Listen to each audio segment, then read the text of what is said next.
A paz do Senhor a todos, os irmãos do YouTube, os irmãos da internet. Meu nome é Carlos, eu sou cristão já há vários anos, me converti na Igreja Batista, hoje estou na Igreja Assembleia de Deus e estamos aí na caminhada para Jerusalém Celeste. Eu gostaria de relatar 4 visões que Deus me deu, visões e sonhos, né? Deus me deu vários, mas eu quero começar relatando 4. Hoje eu vou relatar a primeira, que é uma visão que Deus me deu da congregação cristã. Antes de começar, não tem a ver com a congregação cristã em si, né? Deus me deu essa visão pura e simplesmente porque eu estava comendo um lanche em frente à congregação cristã. Eu olhei para essa igreja e tive essa visão. Mas não tem a ver com o ministério. Eu já fui uns 2, 3 cultos lá, uma bênção, amei o culto. Amei o povo, amo o povo da congregação cristã, não tem nada a ver com a congregação cristã. Simplesmente eu tive a visão dessa igreja porque eu estava em frente a ela. Se eu estivesse em frente a qualquer outra, seria a visão sobre qualquer outra, mesmo porque essa visão vai se cumprir em todas as denominações, inclusive provavelmente igreja católica, é muito provável. Qualquer igreja cristã vai acontecer isso. E como foi essa visão? Bom, eu estava comendo um lanche, né, na hora do almoço, num lugar que vendia salgadinho que aqui próximo de Itaquera, em São Paulo, e esse lugar fica em frente a uma grande congregação cristã que tem ali, grande, de décadas ali naquele lugar. E de repente eu olhei para aquela congregação, e sabe quando você tem um flash, um relance, sabe? Parece um relâmpago, dá uma visão assim de segundos, milésimos de segundos e parece que durou anos, sei lá, horas. E aconteceu isso comigo. Eu olhei para aquela igreja e de repente eu vi aquela igreja lotada de gente, mas lotada, lotada. Você já passou pela experiência de chutar um formigueiro ou de pisar num formigueiro? E depois você vê como as formigas saem todas desesperadas e fica tudo por cima do formigueiro que você não consegue nem ver o chão de tanta formiga? Tava daquele jeito a igreja. Mas não era lotada por dentro, era uma coisa impressionante. Dentro da igreja já estava lotado, o povo todo desesperado, é, se apertando ali, já estava quase caindo as paredes de tanta gente, de tanto aperto, de tanto empurra. Tinham arrombado porta, arrombado janela, arrancado janela para entrar mais fácil, um desespero, o povo se pisoteando, provavelmente já tinha até gente morta, pisoteada ou asfixiada lá dentro, mas isso eu não vi, estou concluindo. Mas um desespero, gente por cima do telhado, as casas vizinhas todas tomadas de gente, a rua em frente fechada de gente, gente querendo entrar e não dava nem para entrar mais no terreno da igreja. Lotado de gente para todo lado. E por que que tinha acontecido isso? A, os irmãos já devem ter concluído, tinha acabado de haver o arrebatamento. Dentro da igreja, eu percebia que não tinha nenhum líder da igreja. Eu percebia que a maioria dos crentes que frequentavam, que eram fiéis ali, tinham subido, 90% talvez. Mas claro que a gente não pode falar em número, porque número só Deus conhece, né? E como eu disse, não tem a ver com ministério. Isso vai acontecer em todas as igrejas. Não é por tô nem elogiando nem criticando a congregação cristã. Não é porque a congregação é muito boa que vai subir todo mundo e as outras não. Não é isso que eu estou dizendo. Eu estou dizendo que todas as denominações, no dia do arrebatamento, vai ser o culto mais, entre aspas, avivado da história da igreja. Por que avivado? Porque as pessoas confundem avivado com barulhento. Avivado é o que está vivo, e só está vivo quem está na presença de Deus. Então, aquele povo que vai estar lá fazendo barulho e escândalo, não está avivado. Eles estão mortos porque eles foram deixados no arrebatamento, né? Estão mortos espirituais. Naquele dia vai se cumprir como a parábola das 10 virgens, né? Que todo mundo conhece essa parábola. Que as 10 virgens estavam esperando o noivo, mas 5 delas levaram azeite e 5 não levaram. E aí, quando chegou o noivo à meia-noite, quem tinha azeite estava com a lâmpada acesa, subiu com o noivo. Quem não tinha foi buscar o azeite. Quando voltou, o noivo já tinha subido e fechado a porta. E aí, cumpre o que está em Mateus 25, ah,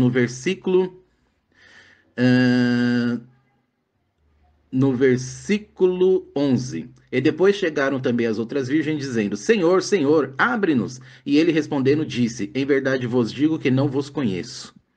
Vigiai, pois, porque não sabeis o dia nem a hora em que o Filho do Homem há de vir. Então, irmãos, estava se cumprindo aquele versículo 11, que as virgens ficaram gritando: Senhor, Senhor, abre-nos a porta. Quais virgens? As loucas, né? As que ficaram no arrebatamento. Irmão, era muita gente. Daquela multidão eu percebia o quê? Alguns frequentavam a igreja. É o famoso joio no meio do trigo. Ou às vezes não é nem joio, são pessoas que estavam naquele namoro com Jesus, mas não tinham decidido casar ainda, sabe? Sabe aquela pessoa que tá para se converter, mas não converte? Sabe? Tá querendo, tá pensando em entregar a vida para Jesus, mas não entrega de fato. Já tá até frequentando a igreja. Mas, irmãos, não é frequentar a igreja que leva para o céu, é ser a igreja que leva para o céu.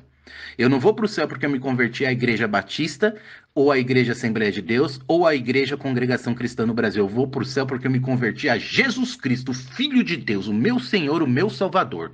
Tenho certeza absoluta, convicção total da minha salvação e que pela graça dele, misericórdia dele, os meus pecados e as minhas iniquidades, os meus defeitos estão perdoados e limpos e pagos pelo sangue de Cristo.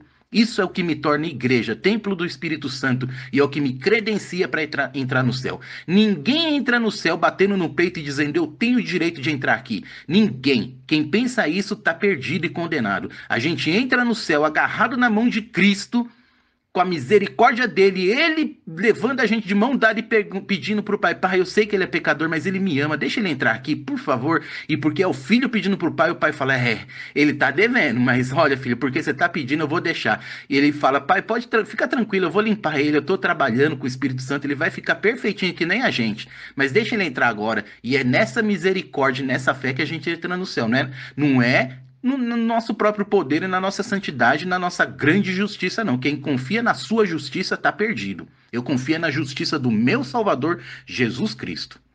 Então, irmãos, tem gente que está na igreja, mas ainda não entendeu essa graça de Deus, ainda está confiando talvez em obras mortas, confiando no seu próprio poder ou na sua própria santificação.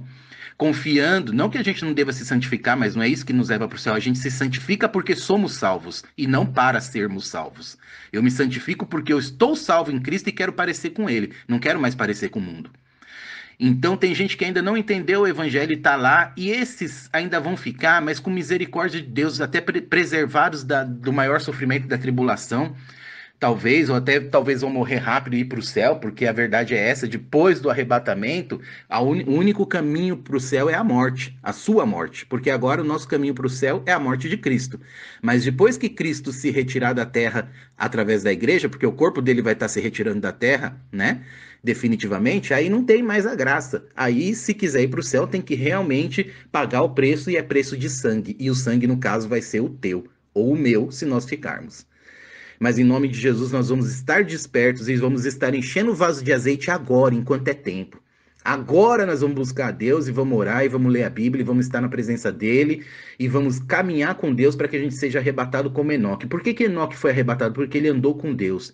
Mas hoje a igreja está andando com o WhatsApp, com o Facebook, com o YouTube em vídeos inúteis. Se for o WhatsApp, YouTube e Facebook para assistir pregação, para ouvir hino, ainda vai. Para ler a Bíblia, ainda vai. Mas vamos ser sinceros, a maioria não é para isso. São vídeos inúteis, distrações inúteis, coisas fúteis, bestas que te levam a lugar algum. E fazem com que você encha a sua vasilha, que era para estar de azeite, está sendo enchida de água suja e não de azeite. E água suja não faz sua lâmpada brilhar e não te leva para o céu na hora que você precisar de luz. Amém?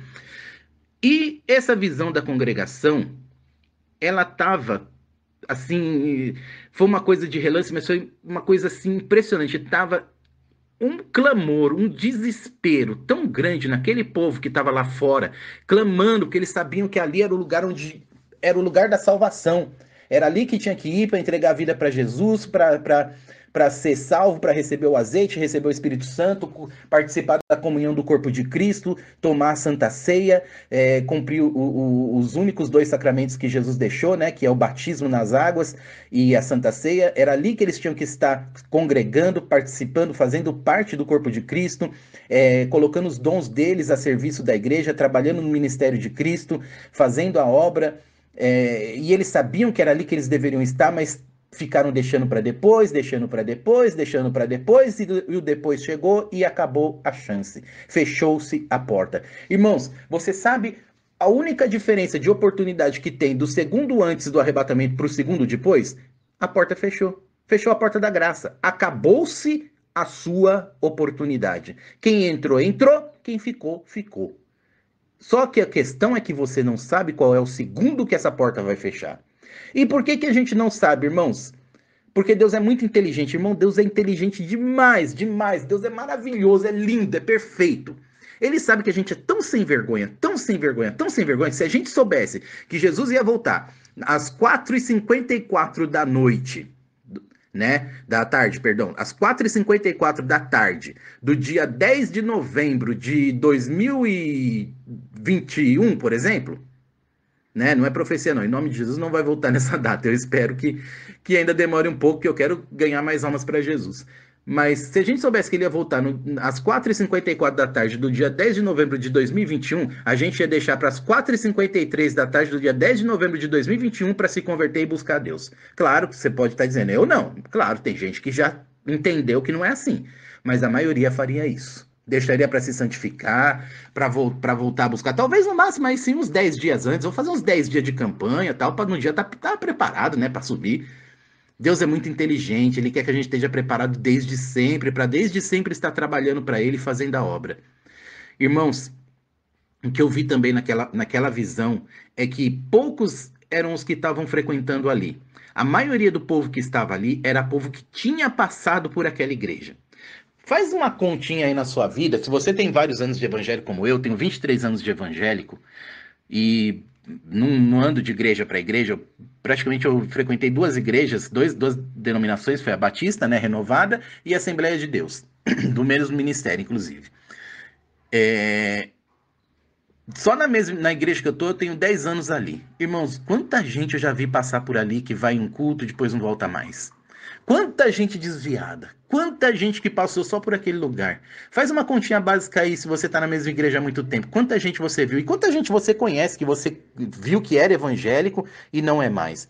Infelizmente, irmãos, tá começando a acontecer uma coisa muito triste que tinha acabado nos anos 90, que é ter mais bares do que igrejas. Se você parar para pensar e perceber, fechou muita igreja. Porque a gente está na época da grande apostasia. A apostasia é abandono da fé. As pessoas estão abandonando Jesus. A verdade é essa. E estão voltando para os barzinhos, para os funks e para as baladas. O triste é isso. Teve uma época lá na década de 90 que eu tive o prazer de ver, principalmente aqui numa rua em Itaquera, que tinha acho que 5 ou 6 bares. Fecharam todos, acho que ficou um só e viraram igreja. Irmão, que bênção. Na mesma igreja que tinha 5, 6 bares, passou até acho que 8 ou até mais de 10 igrejas. E só 1 ou 2 bares. Irmãos, agora tá mudando de novo, infelizmente. E por que isso, irmão? Porque o povo não permaneceu, não perseverou. Foi como a parábola dos talentos. Receberam Jesus com grande alegria, mas logo veio a dificuldade e abandonaram Jesus. Não é culpa do pastor, não é culpa da igreja. É culpa deles mesmo. Eles não perseveraram, eles não ficaram firmes. Eles não se mantiveram na fé. Né? Como está escrito, justo viverá da fé. E se ele retroceder, minha alma não tem prazer nele. Então as pessoas preferiram os prazeres do mundo. Preferiram a vida material e secular do que a vida eterna. Olharam para as mansões da terra e esqueceram das mansões celestes. Infelizmente, voltaram atrás. Um pouco também por culpa da igreja, não dá para negar. Porque, infelizmente, também a liderança tem uma certa culpa nisso, e nós também que deixamos de evangelizar, e eu me incluo nisso, temos também uma certa culpa nisso. Mas a principal culpa é realmente do povo, que realmente esfriou na fé, infelizmente. E eu via que nessa multidão de gente que tinha, irmãos, se aquela igreja cabe 500 pessoas, é muito. Não sei se cabe 500 não, acho que cabe os 200 ali. Tinha, irmãos, acho que perto de uns 15 mil, no mínimo umas 15 mil pessoas ali naquele lugar. Não cabia dentro do terreno da igreja, ficava espalhado pela rua, pelas casas em volta. A rua não passava carro, era gente para todo lado, a polícia fechando, helicóptero passando, falando, nossa, o que está acontecendo aqui? Né? Aquela coisa incrível, sabe, impressionante e inédita. Então vai ser, como eu disse, o culto mais avivado, vai ser o culto do dia do arrebatamento. É um culto desprezível que eu não quero estar. Deus que me guarde. Desprezível, que aliás não é a palavra certa, é um culto, é, porque se eles cultuarem a Deus ainda está certo, né? Mas um culto desagradável, vamos dizer assim, um culto que eu não quero estar, realmente. Eu quero estar no culto das bodas lá em cima. Não nesse culto aqui embaixo, que vai estar o culto do desespero. Se a gente pode até botar um nome nesse culto aí. O culto do desespero dos desesperados. Todo mundo batendo na porta. Senhor, leva eu também creio em Cristo. Me perdoa, só desviei um pouquinho. Senhor, eu ia me converter, o Senhor sabe. Eu estava planejando até me batizar esse ano, Senhor. Tem misericórdia, me dá mais uma chance. Arrebata eu também, leva eu aqui, ó. Olha eu aqui. E Jesus lá de cima está dizendo: eu não vos conheço. E por que Jesus diz que não conhece? Porque a pessoa não se converteu. Porque quem se converte de fato fica com Cristo. Como diz lá na carta de João, saíram do meio de nós porque não eram dos nossos. Porque se fossem dos nossos, teriam permanecido conosco. Quem realmente se converte, irmãos, é como um hino, se não me engano, da Fernanda Brum. Quem já entrou no Santos dos Santos, quem já entrou no Santo dos Santos, em outro lugar não sabe viver. Realmente, irmão, quem realmente entrou na presença de Deus não tem prazer maior nessa terra e nessa vida do que estar na presença de Deus. Não tem como alguém ter realmente se convertido e abandonar a Deus. Entra naquela questão de se perde ou não a salvação. Essa é uma questão que é uma discussão que é inútil e infrutífera, sabe? Não importa se você perde ou não a salvação, o que importa é você estar salvo, ter certeza da sua salvação e estar ficando com Deus para ir para o céu. Porque quem quer saber se perde parece que está assim querendo perguntar para Deus, né? Como um dia eu fiz isso, né? E Deus falou: "Não vou te responder, porque você quer saber se perde salvação só para saber se você pode dar uma voltinha no mundo e vai estar salvo ainda garantido". Então a verdade é essa.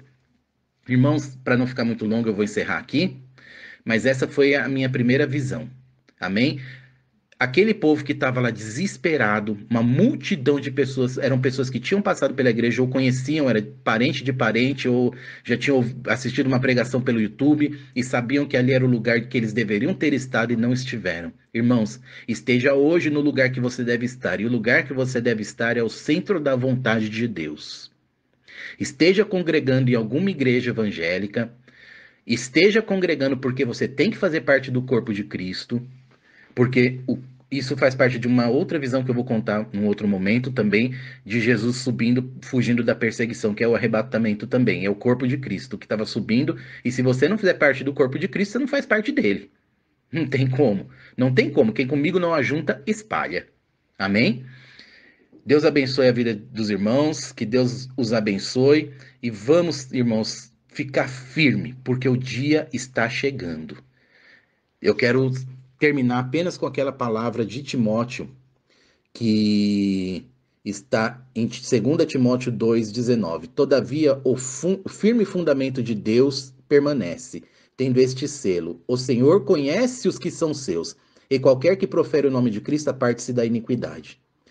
Deus sabe quem vai e quem não vai no arrebatamento, mas nós não sabemos. Você quer ter certeza se você é de Cristo e você vai ser arrebatado? Busque a Ele, esteja na presença dEle, porque aí o Espírito Santo vai testificar com o teu espírito, como está em Romanos capítulo 8, versículo 14, que você é filho de Deus. Amém?